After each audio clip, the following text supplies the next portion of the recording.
Ayan po, isang napakagandang umaga po sa ating lahat, lambak ng Cagayan at Rion 2. Tayo mapalad ngayong araw dahil ating makakasama ang Chief ng Regional Police Information Office, walang iba, Police Superintendent Chevalier Iringan. Sir, bumati po tayo sa ating masugid na tagapanood at tagapakinig. Yes, kasamang Paul, sir, at sa ngalan po ng Police Regional Office 2, sa pamumuno ng ating butihing Regional Director, Police Chief Superintendent Jose Mario M. Espino, at siyempre sa lahat ng membro nating command group, si Police Senior Superintendent Cornelius Lembora, at ating Deputy Regional Director for Administration, at siyempre kay Police Senior Superintendent Domingo Arlocas, ang ating Deputy Regional Director for Operation, at siyempre sa ating Regional Chief General Staff, Police Senior Superintendent Romaldo Baiting, at sa lahat ng mga directorial staffs, the men and women of the Philippine National Police, including the non-uniform personnel, isa pang mapapalang umaga po sa ating lahat, at siyempre sa lahat natin mga viewers, partner po. Ayan po, ngayong araw na ito ay tayo mapalad nga at nasamahan tayo ng ating kapulisan. Ano na ang ating achievement dito sa region tungkol po dun sa may illegal drugs? Ay tuloy-tuloy pa rin yan, kaya sabi ng State Organization Address ng ating mahal na Pangulo, Rodrigo Duterte, na dapat hindi ma-sideline, no? It must be relentless and chilling. So, sa part ng Philippine National Police ay tuloy-tuloy yun. Kaya nga po, araw-araw meron tayong natatanggap sa report, SMS report ng ating mga pati pang local police stations sa Region 2 na sa accomplishment of illegal drugs. Ang dami na huli pa rin mga pusher. Yes sir, itong illegal drug natin na ito, gaano ka-intensified and gaano ka-stricto ang ating gobyerno sa pagpapatupad dito, lalong-lalo na nga at araw-araw may nababalitaan tayong nahuhuli, mga tulak ng droga, at lalong-lalo na hindi mawawala dyan yung two elements na sabi nila ang pusher at ang user. Gaano po ka-stricto at ano po ang rating natin dito sa region na tungkol sa kampanya kontra illegal na droga? Doon sa rating natin sa national, sa mga PROs, ay hindi naman po naiiwan ang pero. So kung ilang region tayo, hindi naman tayo mas baba. Medyo maakyat tayo naman doon sa taas din naman. So, sa ating accomplishment, partner Paul, so from January 2018 to August 13, 2018, ngayong kasalukuyang taon, nakapagtala tayo ng arrested individual sa violators ng illegal drugs. So, unahin natin yung tinatawag na listed.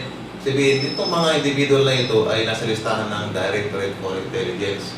Ito yung hinahanap talaga ng ating kapulisan. Yan yung mga matitigas ang ulo, sir. Oo. At yung pangalan nila ay nakarating na sa Directorate for Intelligence para sila ay talagang pag-isip, yung kumbaga nag-i-apply yung police intervention, yung police operation na.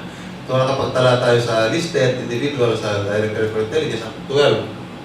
At yung mga nahuli naman na hindi pa nakarating yung mga pangalan nila sa listahan ng Directorate for Intelligence, ito yung mga newly identified na tawag natin. So ito yung marami, 757 ang mga nahuli na wala sa listahan. Ito yung mga naititip, bina-bypass.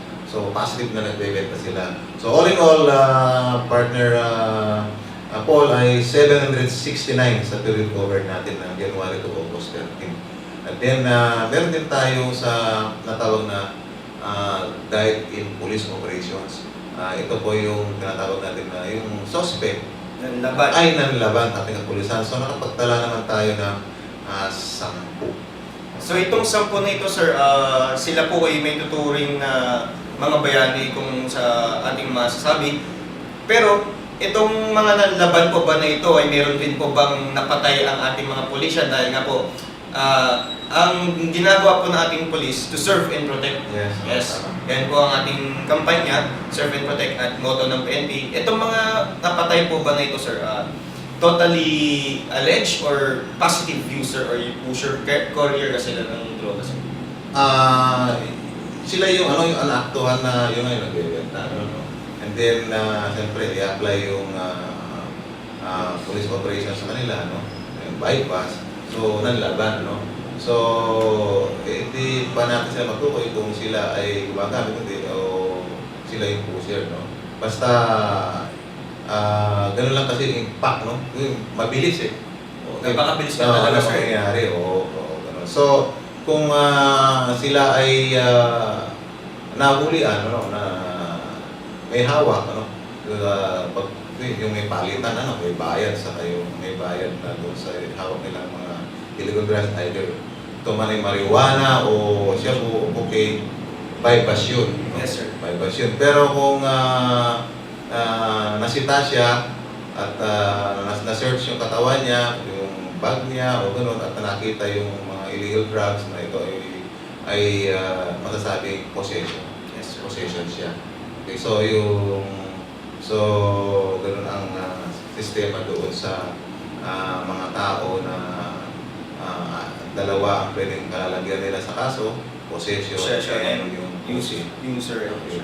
Yan po, possession, paghawak, ano, at kaso yung pagbibenta yung possession. Yan nga po, sir. Stricto ang panukala ngayon ng ating pamahalaan sa pamumuno ng ating presidente.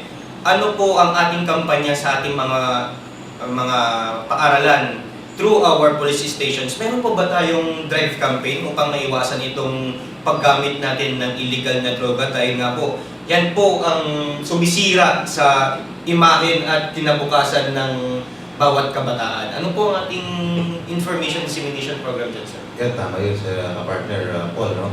Ang ating mga local police station, kahit provincial police office to their PCR section, ay naatasan na magkaroon ng conduct ng drug symposium para ma-aware yung ating mga kababayan lalo sa ating mga kabataan dito sa eskwelahan, no? At pati sa mga barangay, no? Para naman malaman nila kung ano yung epekto ng may dudulot ng illegal drugs sa ating katawan, ano? Kalusugan, gano'n. So, actually, kapartner, yan ang target ko yung elementary sa high school. Yan nga, sir. Itong high school lang talagang mapupusok eh. Kasi gusto nila, yung utak nila gustong subukan kahit ba pinagbabawal. Oo, yung curiosity, no? Okay, tama, sir. Curiosity. Kaya tinatanggal natin sa kanila yung wag nyo na, wag nyo nang tikman, wag nyo nang danahin kasi baka magkaroon kayo ng problema sa pampamilya, eh, dyan na rin ang Pagsa. ninyo. Yan nga, sir, ang pinaka-iniwasan eh. Kaya nga malaki ang intervention ng ating mga pamilya at lalong-lalo ng ating gobyerno at sa tulong na din ng kapulisan upang may disseminate at maibigay ang tamang informasyon kung paano may iwasan itong droga. Sa tingin niyo, sir, what pushes teenagers to use drugs? Sa palagay niyo, sir? Okay. Doon sa ating mga, yung makakanta na balik tayo doon sa experience ko na nung hepe nga ako, na ako yung nakakantak ng drug symposium sa mga eskwelahan. Yung, lalo yung mga magulang ay nasa abroad, yung lack of parental, no? Okay? Tapos yung influence of peers. Ganun. And sir? Oo. Number one din. Number one. Tapos yung bisyo din. Sir. Oo, yung mga bisyo nila. So, pero yung mga na-encounter natin mga problematic na mga kabataan ay yung lack of parental guidance. Yung mga nasa ibang bansa, yung mga uulang mostly. Pero hindi naman natin nila lahat. No? Pero itong ating mga kabataan, ayan po, wag na po tayo gumamit ng droga kasi hindi po magandang takbuhan yan o sumbungan yan ng ating mga problema. Nandiyan ang ating mga kaibigan, pumili tayo ng mabubuting kaibigan na kasamang sir. Tama yun, tamang Polo. Sabi nila, wag daw makipaghalubilo sa mga kapwa. Pwede yun, piliin lang natin. Piliin lang natin. Oo, pag alam natin na alanganin yung pagkatao ng tao na makasama natin, iwas tayo doon. Yes sir, tama. At siyempre, kayong mga kabataan, diyan na din tayo galing. Oo sir, na hindi naman tayo Kabataan ka pa rin ba? 22 na Hindi ako, na. sir. Hindi na. Lumampas na ako ng teenage. Okay. So, makinig lang tayo sa payo ng mga ating mga magulang, ating mga tiyahin, lola at lolo, mga ninang. Kaya nga po, ang sinasabi ko pag sa mga symposium, drug symposium sa mga kabataan sa eskwela natin. Pag may problema kayo, ang lalapitan nyo, kung wala yung magulang nyo, nasa abroad, sa lola nyo, at lolo, Teachers. teachers, o yan. Ano pa, yung mga ninong nyo. Oo, sir. Tama. Oo. Wag lang silang humingi. Wag muna silang humingi. Oo. So, doon kayo maalala yan.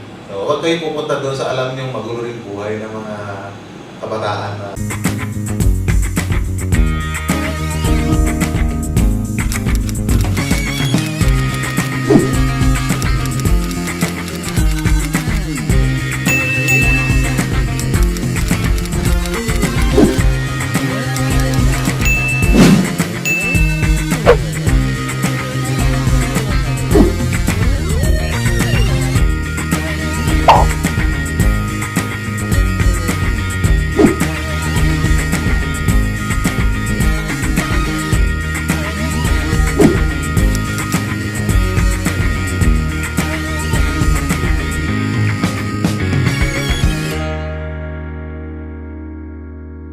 Kamakailan ay nabigyan tayo ng mga bagong mga kagamitan, no? ay, okay. Yung mga vest natin dyan, yung mga patrol cars natin.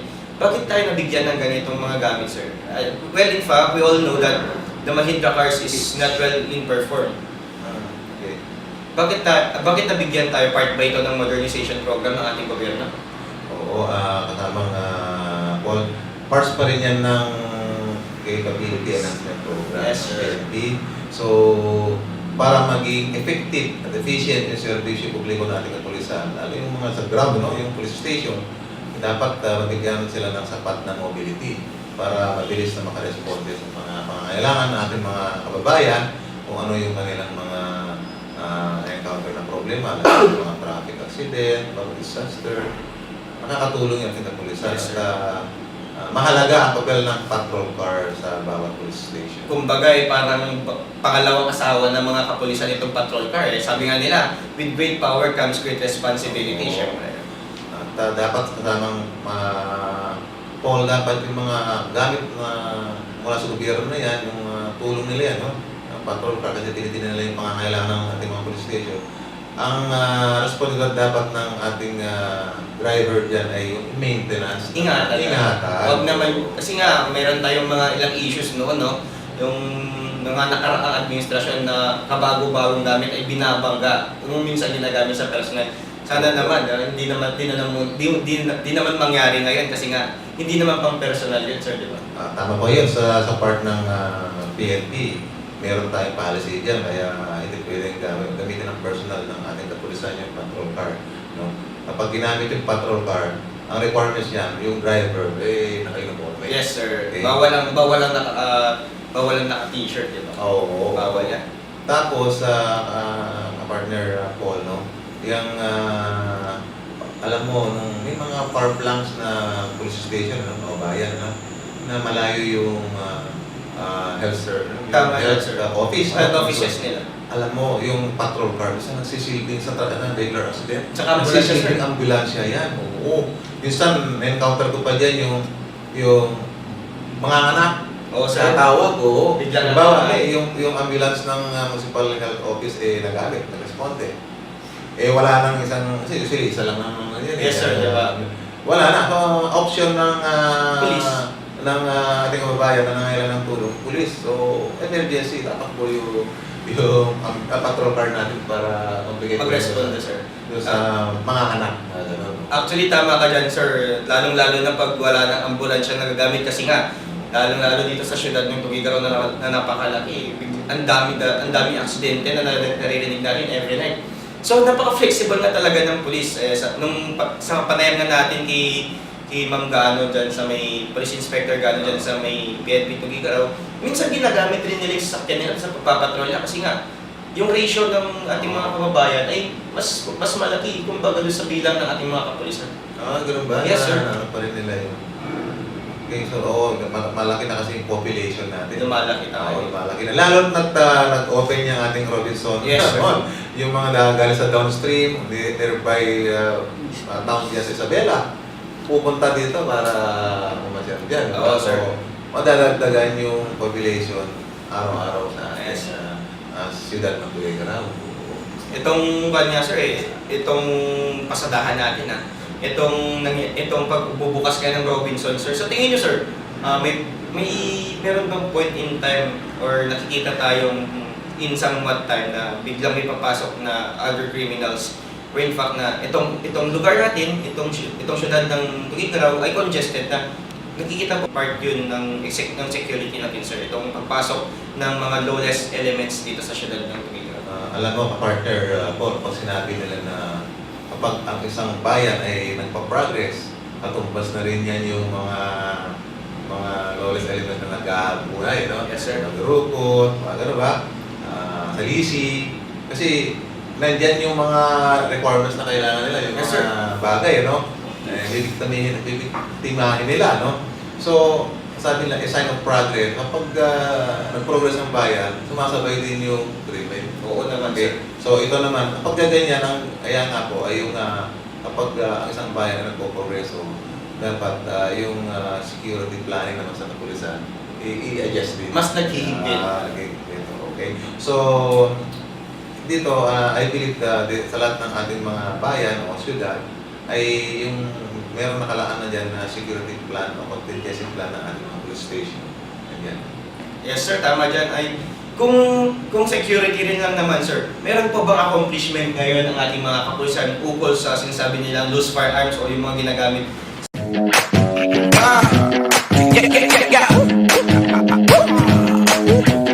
Run wild. I'm on a mission and I won't stop. No destination, but it's run shy. You gotta let me go. You gotta let me go. You gotta let me go. Run wild. I'm on a mission now. Yes, sa partner, ano, meron tayong accomplishments sa loose firearms, ano. At ito, ang confiscated ay 136, no? 136. So, period covered pa rin natin, January to August. Mataas ata itong 136 sir, no? Ibig sabihin, matindi yung ating police operations. Yes. So, tinutukan natin lang ito. Naitip ng ating mga kababayan plus yung validated na mayroong mga nagtatago ng mga ng baril na walang lisensya, yan ay ina-applyan ng search warrants, no? So, meron din confiscated yun, ano, sa police operation. Yes, sir. Meron din yung tinatawag na surrender. So, voluntary siya, no? 54 yan yung Okay, mataas surrender. na 54. Yung bawa ikaw, ka-partner Paul, meron kang baril, expired na yung license, no? And then, hindi mo nakasikaso kasi busy ka. So, para hindi ka maging target ng police operation, search warrant. So, surrender mo na. Surrender mo for safekeeping muna. Yes. Voluntary mo na. Until such time na kapag na-renew mo na yung Lisensya. niya, kukunin mo na lang kasi ibibigay din naman yun. And then, Usually, di ba sir, sa pang police stations natin na nakikita itong mga pagsusurrender ng baril? and then, meron tayo yung talaga meron din recovered, no? Sabihin na recovered sa isang situation na yung baril ay nakukuha. And then, so total accounted natin ng firearms accounted 193, no? At yung arrested individual natin sa pagkano ng baril 119. Marami na rin yan. Marami na rin yan. Marami na rin yan. Sa tingin niyo sir, itong mga nagaganap na patayan dito sa lambak ng Cagayan, hindi lang sa lambak ng Cagayan, kundi sa buong Rihon, kung sasabihin ba natin, may kinalaman po ba dito ang loose firearms? Kasi nga, naging tampuhan, naging may init ito, kung minsan yun, nasasabi na lang na extrajudicial killings itong mga to, or in fact, wala namang extrajudicial killing, o mga nasasangkot sa droga. Gaano ka-intensified itong kampanya natin kontra loose firearms na kung minsan nasasangkot ka sa nasabi natin hiding in tandem, sir? Yes, sa partner Paul, no? Yung mga individual, mga lawless elements na gumagawa, nakapag-isip ng masama ba, pakapatay, gano'n, target na patayin, gano'n. yung mga baril niyan, talagang either, wala nang lisensya yan. Kung meron man, expired yan, o Yes, kaya yung paltik. Paltik o yung talagang walang record yun. Yes, sir. Oo. Walang traces So, yun. yun yung ano sila doon na yun yung magiging kaparaan nila, no? Na para pagkatapos gamitin, pwede nilang itapon. Oo. So, Lalong-lalo na itong mga homemade na yun, sir, yung mga ganyan, no? Kasi walang papel yan. Wangpong. Oo. Walang Mga papel. improvise, Yes, sir. Oo. Kasi napatapos ng training, para walang makuha ebidensya sa kanila, tatapon na lang nila yan. O, itasago. Wise din kasi sila, sir, no? Kasi hindi natin makikita yan sa ballistic examinations. Yes, tama yun. And then, partner Paul, no? May mga incident, no? Maalala mo nung araw na yung kapag may riding tandem, Yes, sir. na victims, parang pinapaano sa government side, ano? Binabato sa government side Oo. ng CC, sir. Oo, na to the extent na parang suspect, di ba? Yes, sir. Pero meron tayong accomplishment dyan na kapartner Paul na may mga incident na yung isang suspect ay involved sa 3 incident ng pamamaril, no? Then, dun sa pangatlong incident na involved siya ay nahuli sa Hagbar's operation, no? At nakuha sa kanya yung baril. Then, nung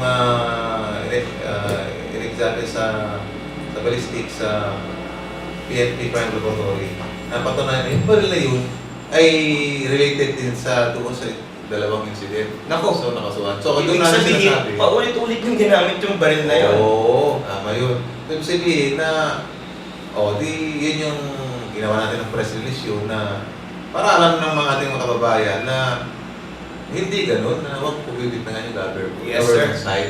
Ang masama dyan, sir, dati ata naging parte ng pamahalaan itong taong ito. Oo. Pero hindi na siya parte ng pamahalaan nung nangyari yun. Kaya, not all the time. Kasi merong legitimate operations na ginagawa ang ating mga kapulisan, sana wag natin ibuntun ang sisi sa kanila. Dahil, to serve and protect ika nga nila. To serve and protect ang motto nila. Kaya nila ginagawa ang mga operasyon dahil gusto nilang protektahan kayo. Oo, tama yun. Ang kapulisan ay halos itaya ang buhay. Tama, sir. Diba? Pag nagpulis ka na, mukhang hinukay mo yung paa mo sa'yo 6 feet below the ground. Tama yun. At hindi rin alam ng pamilya mo kung buhay ka pang makakauwi paglabas mo ng pintuan. Tama yun. Kasi pulis ka pala, may threat na. Tama, sir. Kasi yung natural threat na yun. Kasi dahil sa ikaw ay isang pulis o sundalo o ano yung law enforcement officer ka. So meron ka agad threat sa sarili mo, natural Oo, na sir. yun.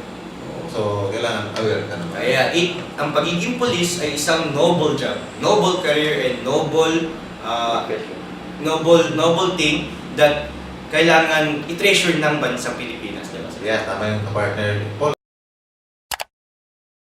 Samahan ang Talk TV Cagayan Valley Barkada para ihatid ang mga lokal na istorya, kapaki-pakinabang ng mga impormasyon at kaganapan, mga maiinit na balita sa loob at labas ng bansa sa programang maghahatid ng good vibes sa inyong umaga. Talk TV Cagayan Valley. Pasadahan naman natin itong hindi maubos-ubos na problema ng ating komunidad at hindi maubos-ubos na problema ng ating probinsya at hindi lang ang probinsya at buong reyon, ang talamak na pabumutol ng punong kahoy. Sir, anong update natin dyan?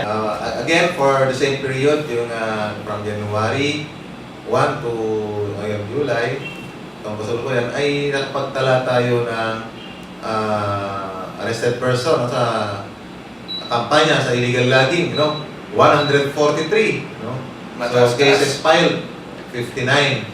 So, bali 112 na successful police operation. So, sa volume o yung volume of confiscated, seized or recovered and abandoned lumbers in board feet, so nakapagtala tayo ng 108,398.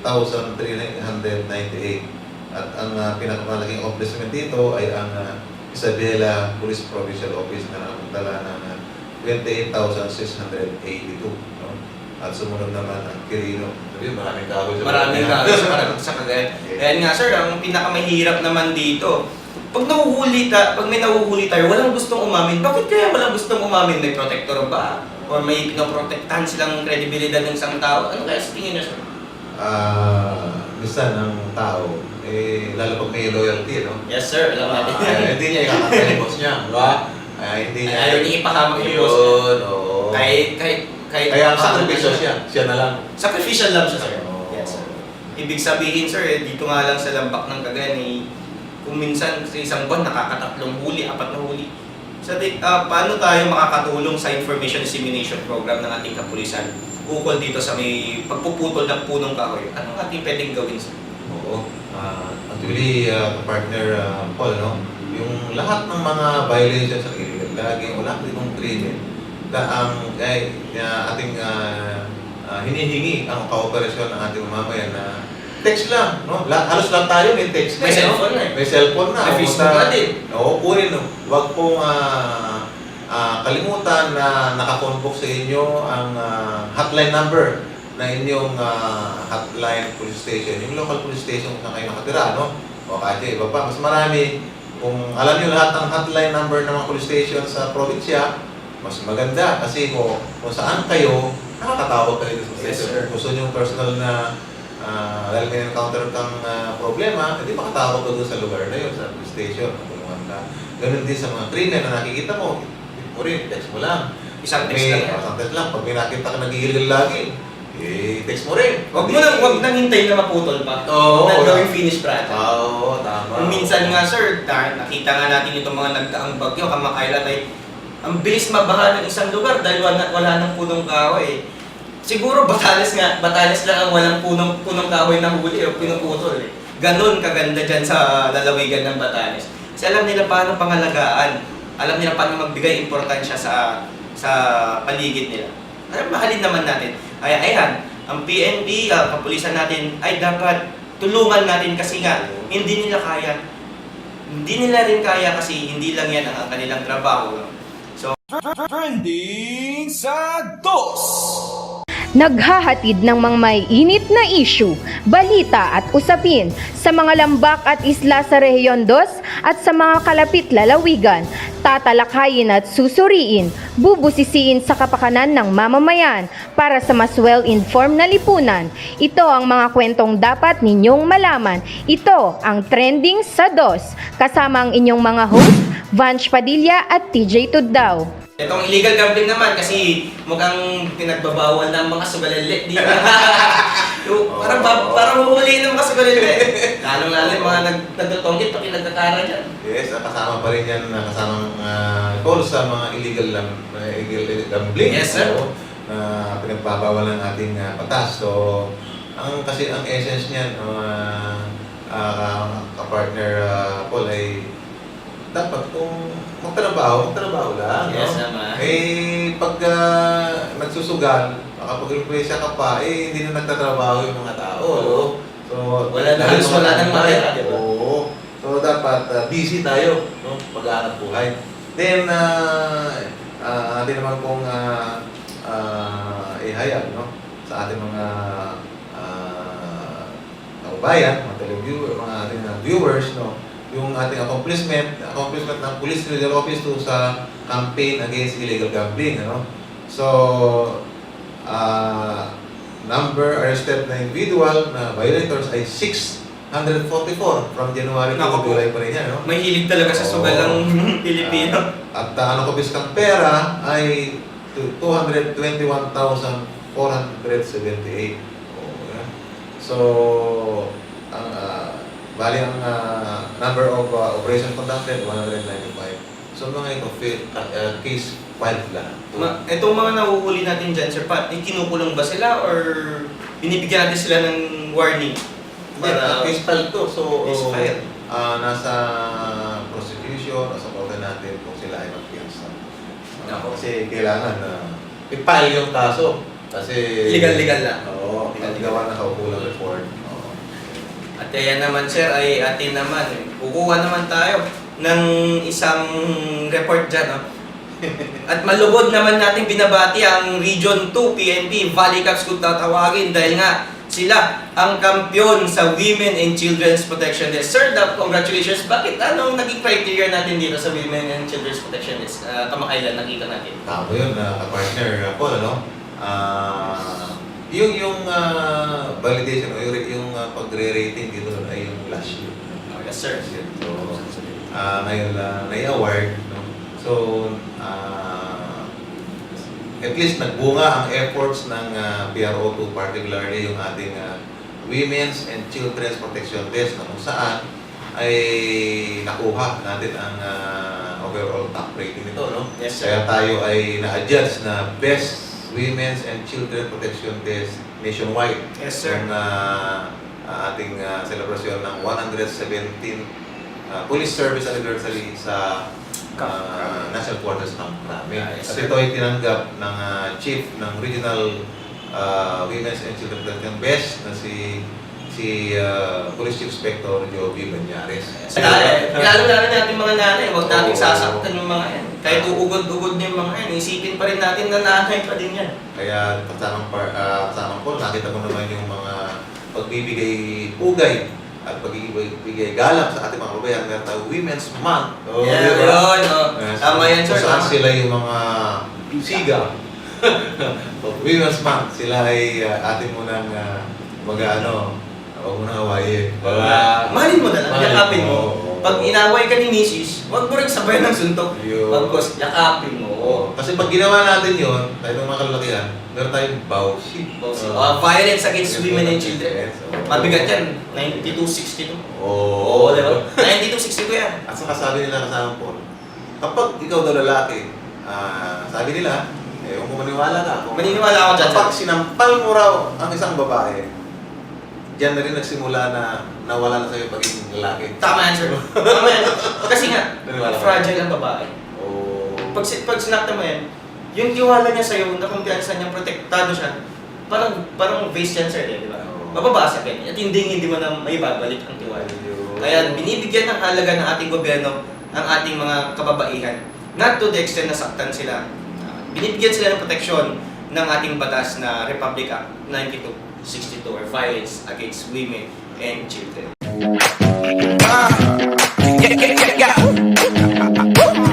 Run wild. I'm on a mission and I won't stop. No destination, but it's run shy. You gotta let me go. You gotta let me go. You gotta let me go. Run wild.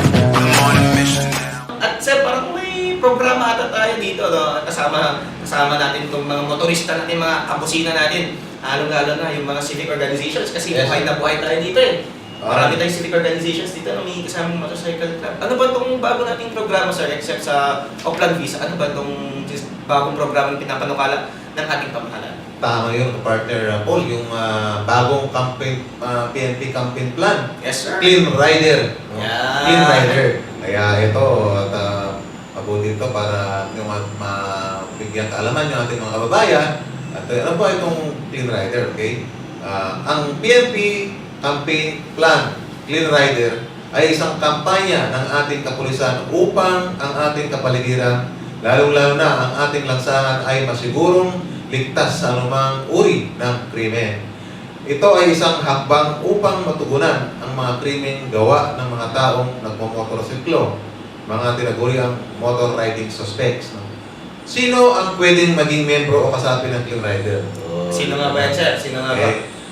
Ang pwedeng maging miyembro o kasapi ng Clean Rider ay mga lehitimong may-ari ng motorsiklo Yes. na malinis ang pagkatao at hindi sangkot sa anumang krimen. At yan nga po, dahil na nga ito sa kaliwat kanan na paggamit ng motor na sasangkot sa riding in tandem, sir, di ba? Tama yun. Ako. And then, paano maging miyembro ng Clean Rider? Paano, sir? May way ba tayo dyan?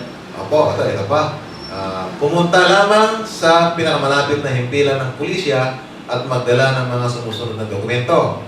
Original receipt o certificate of registration ng motor, updated ORCR, no? Then, deed of sale kung hindi nakapangalan ang Motor. Motor.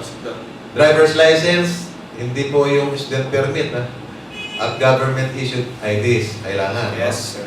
Then, fully filled up Clean Riders application form sa police station. Yun. Okay. Then, ano ang benepisyo bilang isang Clean Rider? Ano ang makikita nating way at benepisyo dito sa pagtupad natin sa Clean Riders Act, sir? Yes, ito. Ang benepisyo bilang isang Clean Rider, kapartner Paul, ay ang sticker ng Clean Rider ay magsisilbing palatandaan na ang iyong motorsiklo ay na-inspection na, nasuri na at nakarehistro bilang isang Clean Rider ng bawat probinsya o munisipyo na nakakasakop sa iyong bayan. Okay? Kung ang motorsiklo ay may sticker na, ito ay mabibigyan ng kaluwagan sa pagdating sa mga checkpoints. So medyo, kasi nakarehistro na, medyo maluwag na ito. Medyo secured na. Secured na. Secured na siya, Kasi sir. wala natin masyadong sinisita na. O, mga kababayan, ang Clean Rider ay ang babala nito, walang bayad ang Clean Rider sticker. So ayan na. Walang bayad yan. Libre-libre na yan ng gobyerno. At kung may lalapit man sa inyo, ipaaari nyo idunog sa ating mga kapulisan. Kung meron mang tao dyan na gustong ipabayad itong sticker ng Clean Rider. Dahil nga sa Manila, sir, di ba? Nagsimula na sila. Launch na. Yes, sir. Ako, gusto natin na bigyan ng karagdagang kaalaman natin mga kababayan. Yes, no? sir. Sa ating mga kababayan na may mga motorsiklo, no? Meron kasi po tayong una, yung Visa. Upland Visa. Yung, Yes, sir. visa is verification of identification. Sticker. Sa tao yun, ID ng tao. And sticker authenticity sa motor yun. Yes, sir. Kasi ngayon, yung Upland Visa po ay nauna po sa Region 2 ay naging ordinansa ng provincial at municipal. Adapted po siya at enforced. So may bayad po yun. Okay? Yung Clean Rider, yun ang walang bayad. Yes, sir. Libre-libre. Yes. Okay. So yung mga ating mga kababayan na may mga motor na una na nakarehistro sa Upland Visa, ang kukunin na lang yung Clean Rider sticker. Sa ating mga police stations pa natin makukuha to, sir. Okay. Clean Rider lang kailangan nila. Dati may Upland Visa na ng motor. Yes, sir. Di ba't ibang kulay pa yun eh? Oo, may color coding per PPO. Per province. Okay. Per province. eh. Ngayon naman, kung bago ka lang nakakuha ng motor mo, motorsiklo, Yes, siyempre sticker wala ka pang Upland Visa. Yes, sir. Kukuha ka pa rin ng Upland Visa at sticker at saka kukuha ka ng Clean Rider sticker. Ayan po. So, kasi batas yun, yung provincial business. At kailangan nating tumupad dyan dahil rin po ay hindi ka makakapasbay talaga ng checkpoint kung gabi. Kung meron mang checkpoint, lalong-lalo na pag nakagamit ka ng motor dahil talagang sisitayin ka dahil nga uplan sita. So, ayun, isa sa anti-criminality campaign na strategy natin. Yes, sir. Kasi yun nga yung motor riding suspect. Mga matitigas talaga yung loob nila eh. Yes. Tapos partner Paul, Yes, sir. yung launching ng Clean Rider ay may announce natin later on. Yes, sir. Kasi inaayos pa namin kung paano yung sistema. Magpapatawag kami ng mga, yung Press conference? Hindi, yes. Pati yung yung grupo ng mga Riders. Samahan ang Talk TV Cagayan Valley Barkada para ihatid ang mga lokal na istorya, kapaki-pakinabang ng mga impormasyon at kaganapan, mga maiinit na balita sa loob at labas ng bansa sa programang maghahatid ng good vibes sa inyong umaga. Talk TV Cagayan Valley.